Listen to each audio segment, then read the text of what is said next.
So for my perspective taking activity, I chose agriculture as my sector, and the name of my TED Talk today is called The Future of Agriculture, Challenges and Innovations. So, agriculture as the bedrock of civilization. Humans were hunter-gatherers for most of our existence. Around 190,000 years we've been on this planet, and we only started farming in the last 12,000. The shift to agriculture led to the rise in civilization. Excess food allowed people to settle down in areas and allowed them to share ideas and to build things and to stay in one area instead of being nomadic. The first point I want to talk about is how consumers drive change. In the United States, we love fast food. I love fast food. I'm sure everybody watching loves some fast food.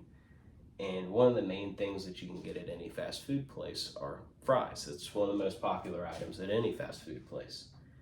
And you would think, because they're all different, Chick-fil-A, McDonald's, Zaxby's, Arby's, that's my favorite fries, you would think they all came from different places and were bought from different corporations, but they're not. 80% of the potato supply in the United States are owned by 3 corporations. And with this power, they're allowed to dictate price changes and when things are sold and where they're sold and to whom. They drive down the price for themselves. So for every $1.50 per order for fries, only about 2 cents of that goes back to the farmer, so about 1%. But opposite of that in the U.S., we've seen a more of a consumer demand for healthy and organic options. Right here we have a picture of an avocado farm.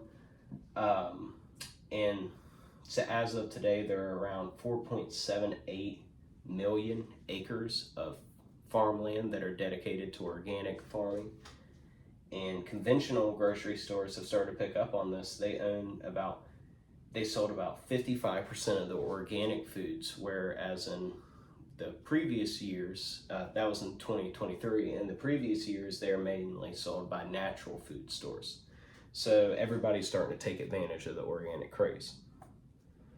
So ag tech, empowering farmers. So some traditional investment methods would be loaning, your cattle, or loaning your tools, or in some cases people loan their children out for harvesting seasons. But now people have really started to recognize the value in ag tech companies, so ag tech empowering farmers. So there's many different types of startups that are happening.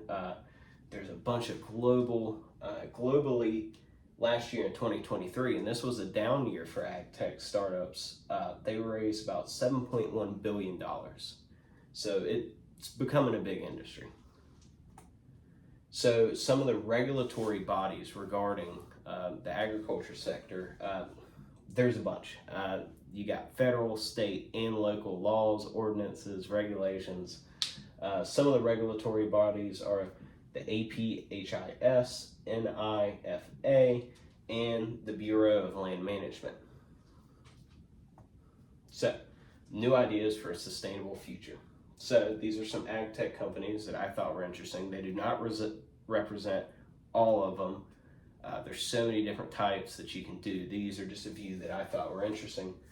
Carbon Maps, they track agricultural pollution from farm to farm, so it helps farms become more sustainable.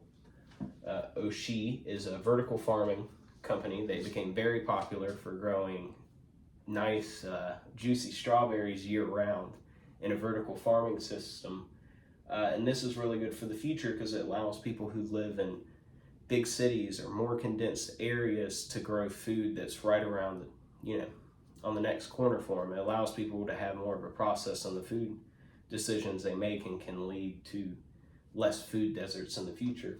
And air protein, it's an alternative protein source. They use microbes and they grow them with oxygen, excess carbon dioxide from farms, and hydrogen, and they can make different types of proteins which may be in need in the future with the amount of people that are coming in overpopulation. So balance and needs for a sustainable future. So one thing that's going to have to change is consumer behavior and eating habits. Regulatory bodies are going to have to adapt to climate change and overpopulation. ag tech innovation is going to have to meet future demands, and investment in sustainable agricultural practices will have to continue. And so, a collaborative effort for a secure future.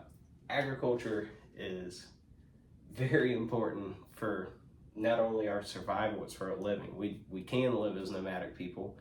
I don't want to do it. I don't think anyone else wants to do it. So we need to keep agriculture, and all the stakeholders, consumers, regulatory bodies, investors, and entrepreneurs all need to work together for a solution for the future. They say by 2100 we will need to produce 80% more food than we are right now, which doesn't seem like a major problem. However, we are already using 50% of the Earth's usable farming land. So we will have to come up with more solutions using ag tech companies to meet the demand that we need in the future. Also, since 2014, the amount of people who are malnourished has increased with population size since then.